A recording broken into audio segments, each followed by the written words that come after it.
सभी को नमस्कार। तो फिजियोलॉजी फर्स्ट ईयर एएचडीपी में पिछले लेक्चर में हमने ऑक्सीटोसिन और वासोप्रेसिन जो है हार्मोन की स्टडी की पढ़ा इसके बारे में। ये दोनों ऑक्सीटोसिन तो आपको बहुत ही ज़्यादा इम्पोर्टेंस है इसकी फील्ड के अंदर। फार्माकोलॉजी में आप इसका पूरा डिटेलिंग पढ़ोगे और इसकी जो फिजियोलॉजी है वो मैंने आपको कल पढ़ाई कि किस तरह से एक्शन करता है। वासोप्रेसिन क्या करता है, एंटी डाययूरेटिक हार्मोन है ये। और साथ में वासोप्रेसिन कल मैंने आपको बताया था, वासो से मतलब है वेसल्स। वेसल्स कौन सी होती हैं? आर्टरी और जो है वो वेन्स। तो ये क्या करता है, वेन आर्टरी पर वेसल जो हैं उन पे क्या करता है, प्रेस करता है उनको, प्रेस। तो जब ब्याने के बाद में बच्चेदानी से ब्लड आता है, खून बहता रहता है, तो वो कारण क्या होता है कि जो आर्टरी है वो जो उसको प्रेस करना है तभी वो बंद होगा खून। तो ये वासोप्रेसिन वेसल्स को प्रेस करने वाला। तो ये इसको इस तरह से लिख लोगे तो ये आपके हमेशा के लिए याद रहेगा कि वासोप्रेसिन का मतलब है वेसल्स को प्रेस करने वाला। तो ये क्या करेगा, खून को रोकेगा। आज जो हम डिस्कस करेंगे वो है ओवरी से स्क्रीट होने वाले हार्मोन। तो ये सबसे पहला एस्ट्रोजन, प्रोजेस्टेरोन, रिलैक्सिन, ये तीनों आपने पढ़ लिए हैं और तीनों के एक्शन भी आपको पता है बड़े इन ब्रॉड। ये याद रखो, एस्ट्रोजन क्या करता है, हीट में लाने के लिए जानवर को। हालांकि प्रोजेस्टेरोन के साथ मिलकर के लेट डाउन भी करता है ये, लेकिन आप बड़े पैमाने पे एस्ट्रोजन जो है वो क्या करता है, हीट में लाने के लिए पशु को। प्रोजेस्टेरोन क्या करता है, जेस्टेशन पीरियड को मेंटेन करता है और लैक्टेशन पीरियड को बनाता है। और रिलैक्सिन क्या करता है, सैक्रोसिएटिक लिगामेंट को लूज करता है, ढीला करता है जब बच्चा बाहर आता है। अगर वो लूज नहीं हो तो बच्चा बाहर नहीं आएगा, तो पीछे को यानी कि लूज कर देता है ये। तो ये रिलैक्सिन हार्मोन है। तो इनके बारे में एक एक के बारे में हम ये पढ़ेंगे आज, क्या क्या इनके एक्शन है। तो एस्ट्रोजन ये हार्मोन स्टीरॉयड है। इसका उत्पादन श्रावण यानी कि निम्न से होता है, स्क्रीशन। डिम्ब ग्रंथि यानी कि ओवेरियन डिम्ब ग्रंथि पुटक, ओवेरियन फॉलिकल। जैसे जैसे ओवेरियन फॉलिकल ग्रो करता है उसके अंदर लिक्विड जो आता है, भरता है, उसके अंदर एस्ट्रोजन हार्मोन जो है वो स्क्रीट होता है, भरता रहता है। ओवेरियन फॉलिकल की सबसे अंदर परत ग्रेनुलोजा सेल के द्वारा, कार्पस लूटियम के द्वारा, सीएल प्लेसेंटा के द्वारा और एड्रिनल कॉर्टेक्स के द्वारा। एड्रिनल कॉर्टेक्स कौन सा? एड्रिनल ग्लैंड का एक मेडुला होता है, अंदर का पार्ट, बाहर का पार्ट कॉर्टस होता है। तो ये एड्रिनल के कॉर्टेक्स से भी स्क्रीट होता है। इस हार्मोन का टारगेट ऑर्गन मादा प्रजनन कौन कौन से? सारे ही आ गए इसके अंदर। रिप्रोडक्टिव ऑर्गन में जितने आपने पढ़े हैं, यूट्रस हो गया, ओवरी हो गई, यूट्रस है, हॉर्न है, उसके बाद में जो है वेजाइना है, फिर लिप्स हैं, वेजाइनल लिप्स हैं, लीबिया बोलते हैं जिनको। तो ये सारे इन पे इनका जो एक्शन होता है। एस्ट्रोजन हार्मोन के कार्य, अब एक एक के कार्य हम पढ़ेंगे। यह हार्मोन परिपक्व ग्राफिन फॉलिकल के द्रव्य में होता है। इसकी मात्रा 50 से 90 मिलीग्राम पर 100 ml। जो ये 100 ml होता है ना लिक्विड, इसमें जो अभी बताया मैंने ऊपर, ग्राफिन फॉलिकल का द्रव्य, उसके अंदर इसकी इतनी मात्रा होती है। अथवा 2 से 3 ml प्रति पुटक होता है, यानी कि एक फॉलिकल में 2 से 3 ml तक ये पाया जाता है। मध्यकाल में वेजाइना का विकास, अभी मैंने पढ़ा, अभी बताया आपको वेजाइना का उसका क्रेटिनाइजेशन का खुरदरापन, क्रेटिनाइजेशन करता है ताकि संभोग के समय म्यूकस मेम्ब्रेन को चोट नहीं पहुंचे, विशेष रूप से बिच और बिल्ली में। सर्विक्स व गर्भाशय की आंतरिक परत एंडोमेट्रियम का विकास, एंडोमेट्रियम और सर्विक्स की आंतरिक परत, गर्भाशय, सर्विक्स गर्भाशय की आंतरिक, गर्भाशय में संकुचन पैदा करना, कंट्रैक्शन, ताकि स्पर्मेटोजोआ आसानी से डिम्ब नलिका तक पहुंच जाए, एम्पुला तक पहुंच जाए। ये बड़ा इंपॉर्टेंट रोल है इसका। सर्विक्स व वेजाइना का रिलैक्स, अभी मैंने बताया आपको, ढीला करना। गर्भाशय में ल्यूकोसाइट व एंटीबॉडी के स्तर में वृद्धि कर स्थानीय संक्रमण को रोकना। तो अगर एंटीबॉडी बनती हैं तो भी उसको नष्ट करेंगी जो एंटीजन बाहर से आएगा, और अगर ल्यूकोसाइट हैं तो भी वो भी उसको इंगल्फ करेंगे अगर कोई बैक्टीरिया अगर उसके अंदर यूट्रस में है तो, ताकि स्पर्म डेड नहीं हो, मरे नहीं उसके कारण। मादा पशु में मध्य के लक्षण पैदा कर मादा को समागम के लिए तैयार करना तथा सेकेंडरी सेक्स कैरेक्टर्स जैसे शारीरिक परिवर्तन, वृद्धि, बाल व पक्षियों में प्लूमेज, कल ही बताया था मैंने। प्लूमेज क्या होते हैं? बहुत सारे पंखों के गुच्छे को प्लूमेज कहते हैं। विकास, दुग्ध ग्रंथियों का विकास करने में सहायता करता है, इसीलिए इसे मादा जाति प्रभावित हार्मोन या फेमिनिन हार्मोन भी कहते हैं। ये फेमिनिन बिल्कुल ठीक है, फेमिनिन हार्मोन भी कहते हैं। एस्ट्रोजन अस्थि विकास को रोकता है तथा यौवन अवस्था के पश्चात एपिफाइसिस का अधिवृक्ष, ये आपने पढ़े हैं हड्डी के पार्ट, एपिफाइसिस का अस्थि भवन ओसिफिकेशन कर मादा में अस्थि वृद्धि को नियंत्रित करता है। ओसिफिकेशन, हड्डी का ओसिफिकेशन कर देना ताकि अब आगे उसका और बढ़ोतरी नहीं हो। कहते हैं ना कि जब मैच्योरिटी होगी, भैया वो जवान हो गया, जो है वो ये जो है इतनी उम्र हो गई है, अब इसके बाद में इसकी ग्रोथ नहीं होगी। तो इसका स्पष्ट सा ही है कि जब मैच्योर हो गया, एस्ट्रोजन हार्मोन रिलीज होने लग गया, तो इसके बाद में उसकी गाय की ग्रोथ नहीं बहुत जो है वो नहीं होती है। मादा में अस्थि वृद्धि को नियंत्रित करता है, अस्थि विकास को रोकता है। अगर ये हड्डियाँ बढ़ती रहें, तो फिर आज तक तो पता नहीं क्या बन जाता, इसीलिए ये इसको रोकता है। गर्भकाल के अंतिम समय पर यह हार्मोन अपरा प्लेसेंटा से स्रावित होता है तथा गर्भाशय की मांसपेशियों में संकुचन पैदा करता है।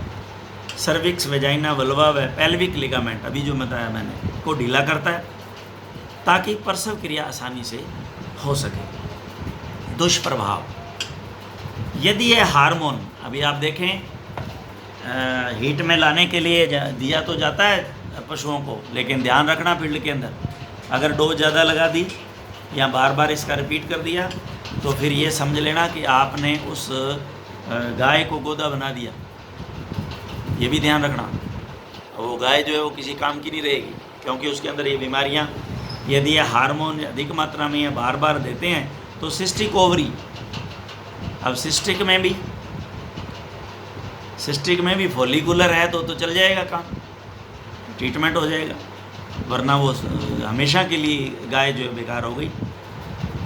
तो इसमें सिस्टिक ओवरी व निम्फोमेनिया, जब निम्फोमेनिक गाय हो जाती है तो ये बड़ा मुश्किल हो जाता है कि उसको फिर बाद में ट्रीटमेंट दिया जा सके। निम्फोमेनिक आपको नहीं पढ़ा हुआ है, निम्फोमेनिया क्या होता है? जो लगातार गाय जो है वो हीट में ही रहती है, हमेशा बोलती रहती है, उसको निम्फोमेनिक कहते हैं। नामक रोग हो जाता है। कुतियों में तो अस्थि मज्जा पर प्रतिकूल प्रभाव पड़ता है और रक्त अल्पता, फीटल एनीमिया हो जाता है। अगर ज़्यादा एस्ट्रोजन सक्रिय होता रहता है तो एनीमिया भी हो जाता है।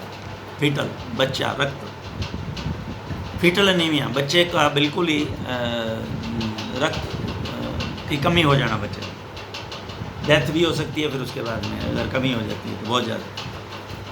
यह हार्मोन रासायनिक रूप से स्टेरॉइड है तथा वसा में घुलनशील है, इसलिए इसे इंट्रामस्कुलरी लगावें, कभी भी इसको आईवी नहीं देना चाहिए।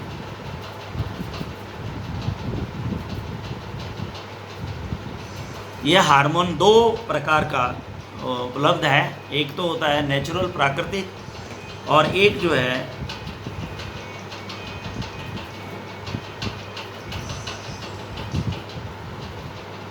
एक तो प्राकृतिक है और दूसरा है कृत्रिम रूप से। एक तो नेचुरल है और एक आर्टिफिशियल है। तो ये पहला प्राकृतिक जो है वो है एस्ट्राडियोल, एस्ट्रोन व एस्ट्रियोल। यह प्रेग्नेंट मेयर व वुमन के पेशाब, प्रेग्नेंट वुमन या प्रेग्नेंट मेयर के पेशाब तथा मादा की प्लेसेंटा एवं एमनियोटिक फ्लूइड से प्राप्त किया जाता है। एमनियोटिक फ्लूइड, अब आप देखें एलेंट्रोइक फ्लूइड और एमनियोटिक फ्लूइड हमने भी पहले पीछे पढ़ लिए हैं।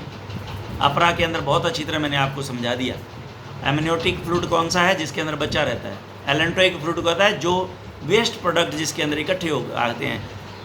फर्स्ट वाटर बैग वो होता है जिसमें वेस्ट प्रोडक्ट होते हैं एलेंट्रोइक, और एमनियोटिक है ये सेकंड वाटर बैग बाद में आता है जिसमें बच्चा होता है। तो ये इससे भी कलेक्ट किया जाता है। कृत्रिम रूप से स्टिल्बेस्टिरोल में डाईथाइल स्टिल्बेस्टिरोल के रूप में कोल तार व स्टीरॉयड से बनाया जा सकता है। तो ये स्टिल्बेस्टिरोल या डाईथाइल स्टिल्बेस्टिरोल ये भी आर्टिफिशियल रूप से बनाया जाता है। ये अवेलेबल है मार्केट के अंदर। ये दोनों द्वारा प्राप्त हार्मोन प्रकृति में समान है और बाजार में ये निम्न नामों से उपलब्ध है। ईओपी उपजोहन का है,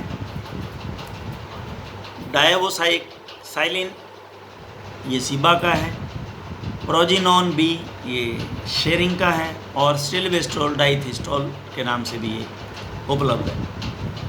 चिकित्सा है तो ये हार्मोन निम्न हेतु काम में लिया जाता है।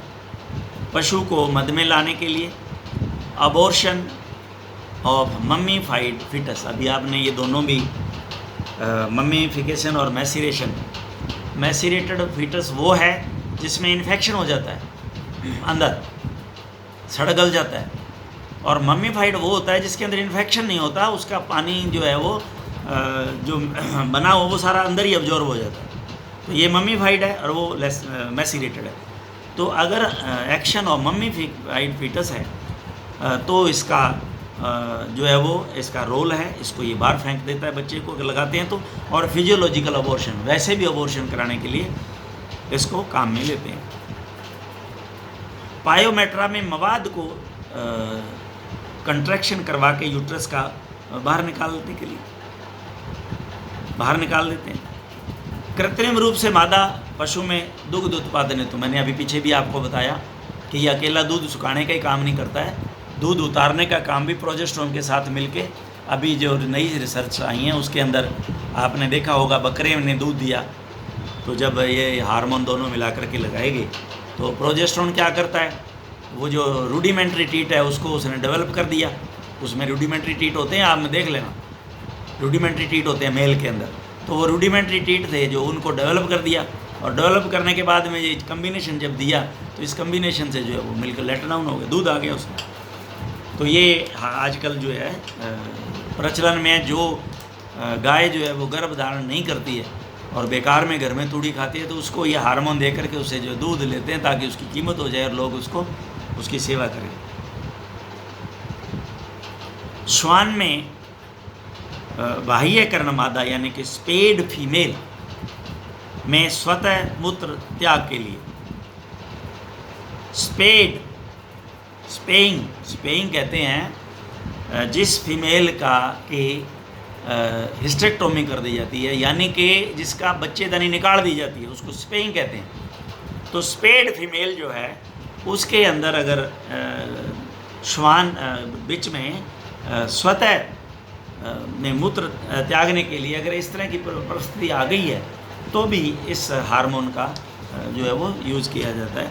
स्पेड फीमेल, स्पेड कहते हैं जिसका यूट्रस निकाल दिया गया हो, यानी कि ऑर्गन रिप्रोडक्टिव जिसके निकाल दिए गए। अब हम प्रोजेस्टेरोन हार्मोन को लेते हैं। प्रोजेस्टेरोन हार्मोन, आज ये छोटा सा लेक्चर है, इसको कंप्लीट ही कर देते हैं, नेक्स्ट चैप्टर हम नया जो है फिर स्टार्ट कर पाएंगे। प्रोजेस्टेरोन हार्मोन, इस हार्मोन को कार्पस ल्यूटियम हार्मोन भी कहते हैं क्योंकि ये सीएल से जो है स्क्रीट होता है। और मैंने बार बार पढ़ाया आपको कि सीएल क्या होती है। जब फॉलिकल फूटता है, ओवा निकलता है, फॉलिकल मैच्योर हुआ, ओवा जो है उसमें से जैसे ही फूटता है, जहाँ से फूटता है ये फोड़ने का काम ल्यूटिनाइजिंग हार्मोन करता है, एलएच करता है।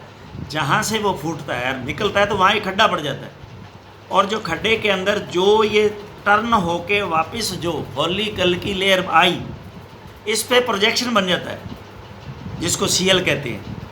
और ये ही जो सीएल है जो प्रोजेस्टेरोन हार्मोन को सिक्रीट करता है पूरी जेस्टेशन पीरियड में। अगर ये ज्ञापन हो जाती है तो ये मेंटेन रहता है, और अगर ज्ञापन नहीं होती तो ये रिग्रेस हो जाती है, और फिर जो है एस्ट्रोजन लेवल स्टार्ट होता है और फिर हीट में आ जाती है। हमने वो चारों इसकी स्टेज पढ़ी है, stress, pro stress, Meta stress, और ये हमने डिस्कस कर लिया पूरा इसके अंदर। तो ये जो हार्मोन है इसको कार्पस ल्यूटियम हार्मोन भी कहते हैं, क्योंकि ये ओवुलेशन के पश्चात ग्राफिन फॉलिकल के थीका इंटरना व ग्रेनुलोजा कोशिकाओं आंतरिक परत द्वारा स्रावित होता है तथा LH हार्मोन द्वारा नियंत्रित होता है। तो ये इसने ये बता भी दिया कि फॉलिकल की थीका इंटरना और ग्रेनुलोजा जो है हमने पढ़ी है पीछे। ये मैंने आपको फॉलिकल का पूरा जो है डायग्राम, और अगर इसमें कोई कमी है मेरे पास है एक डायग्राम और है, वो आपको मैं शो करूँगा। मेरे ख्याल शायद दिखा दिया था आपको, तो उसको आप अगर अभी भी आपको नहीं है पता तो ये आप अपने इसी में फिजियोलॉजी के अंदर, बाद में मैंने देखा कि इसके अंदर भी बहुत अच्छा कलर्ड डायग्राम दे रखा है आपके यहाँ। ये पेज नंबर मैं आपको बताता हूँ अभी, एक सेकेंड। सभी जो है इसको नोट करें और यहाँ से आप इसको उतारें। ये देखिए पेज नंबर आपका है, नो पेज नंबर नहीं है, ये फिगर नंबर 23 मैच्योर फॉलिकल। इसको पढ़ें, इसमें देखिए थीका सेल है और ग्रेनुलोजा सेल दोनों दे रखी है। तो इन्हीं दोनों से जो है वो ये जो LH हार्मोन है वो ये जो CL है बनती है और प्रोजेस्टेरोन हार्मोन देती है, LH द्वारा ये नियंत्रित होती है। तो इस तरह से इस ऐसे डायग्राम को सामने रख के जब आप समझोगे तो ये आपके बहुत अच्छी तरह से समझ में आ जाएगा। अब प्रोजेस्टेरोन हार्मोन के कार्य क्या हैं? यह हार्मोन गर्भधारण की प्रारंभिक अवस्था को बनाए रखने हेतु गर्भाशय की आंतरिक परत की वृद्धि व उसी से यूट्राइन मिल्क को स्रावित कर भ्रूण को स्थापित करने हेतु जरूरी हार्मोन है। ये भी मैंने आपको अच्छी तरह समझा दिया कि ये हार्मोन क्या करता है। प्रोजेस्टेरोन जैसे ही स्पर्म और ओवा का मिलन हुआ, ओवा को स्पर्म ने एंटर किया अंदर और फर्टिलाइजेशन हुआ। अब फर्टिलाइड जो ये जो ओवम है ये अब जैसे ही अवस्था इसकी बढ़ेगी, जो आपने ये पढ़ रखी हैं सेल डिवीज़न, तो जैसे जैसे ये गैस्ट्रो और ये ब्लास्टो जो इनकी अवस्थाएं हैं ये आएंगी बनेंगी, तो ये भ्रूण बन गया। अब ये 7 से 8 दिन का टाइम लेता है। 8 दिन के बाद में ये यूट्रस के अंदर इम्प्लांट होगा, लेकिन यूट्रस में ये 1-2 दिनों में ही यूट्रस के अंदर आ जाता है। तो जब ये यूट्रस के अंदर आ जाता है तो उसके बाद बनने के बाद में, तो अब यूट्रस के अंदर इसको फीड तो चाहिए। वो जो यूट्रस फीड देता है इसको, जब तक ये इम्प्लांट नहीं होता तो उसको यूट्राइन मिल्क कहते हैं, और वो इन्फ्लुएंस ऑफ प्रोजेस्टेरोन हार्मोन के अंडर में बनता है। तो इस बात का आप ध्यान रखें।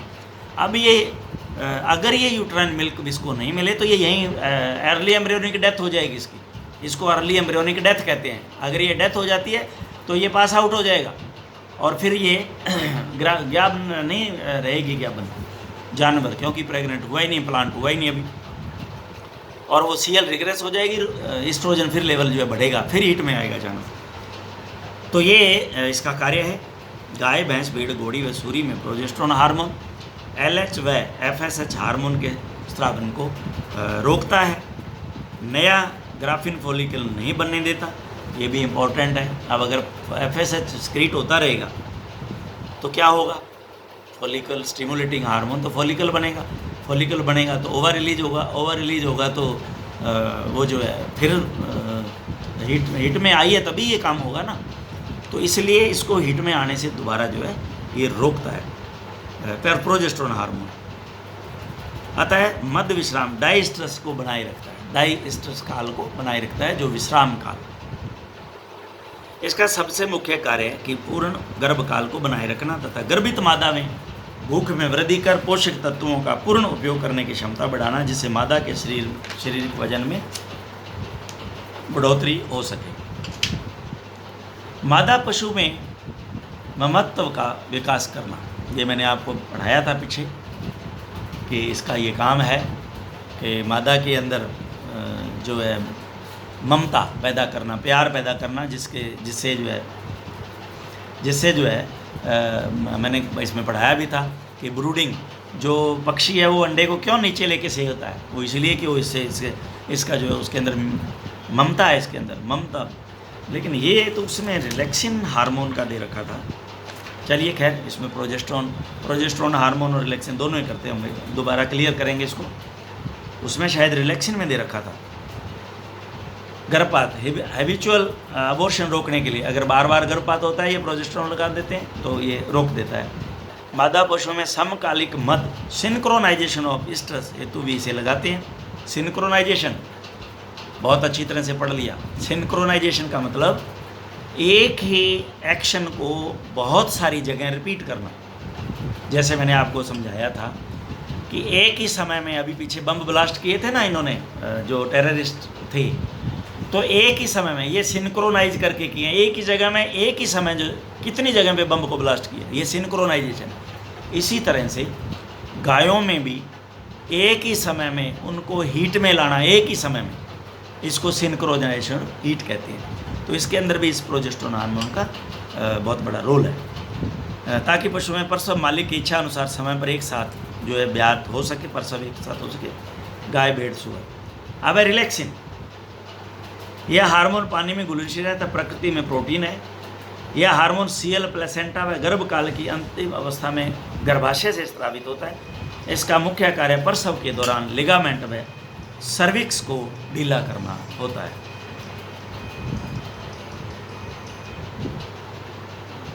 इसका मुख्य कार्य जो है वो प्रसव के दौरान लिगामेंट व सर्विक्स को ढीला करना होता है। तो ये आज हमने ओवरी से स्रावित होने वाले हार्मोन्स के बारे में पूरी जानकारी जो है वो प्राप्त की है। तो ये आज हमने कंप्लीट कर दिया, ये 18th जो है आपका लेसन है। तो अब हम नेक्स्ट में 19th जो है लेसन को लेंगे, क्योंकि पहले पढ़ा होगा थोड़ा बहुत, तो आप पहले पता होगा तो आप इसको पढ़ लेते हैं और जैसे जैसे कोई बात आती है उसमें अंडरलाइन कर लेते हैं। कोशिश तो मैं करता हूँ कि कोई भी ऐसा शब्द आता है मैं आपको समझाने की प्रयास करता हूँ, आपको ज़रूरत ही ना पड़े पूछने की। लेकिन फिर भी अगर कोई ऐसी अवस्था आती है तो आप, हो सकता है, मैं सोच रहा हूँ कि आपको आता है तो आप उसको पूछ सकते हैं। तो आज के लिए ये इतना ही सफिशिएंट है। अब हम आगे मेल रिप्रोडक्टिव सिस्टम जो है वो नेक्स्ट लेक्चर में पढ़ेंगे। फिर जो है मेल के हार्मोन पढ़ेंगे। ये हमने फीमेल के हार्मोन पढ़े, फिर मेल के हार्मोन जो पढ़ेंगे। और मुझे लगता है इसके बाद शायद इसका जो है नहीं, एक मेमोरी ग्लैंड्स, 3 लेक्चर आपके रह गए हुए हैं। इसका आपका फिजियोलॉजी के भी ये जो है हम इतिश्री कर लेंगे। Thank you very much.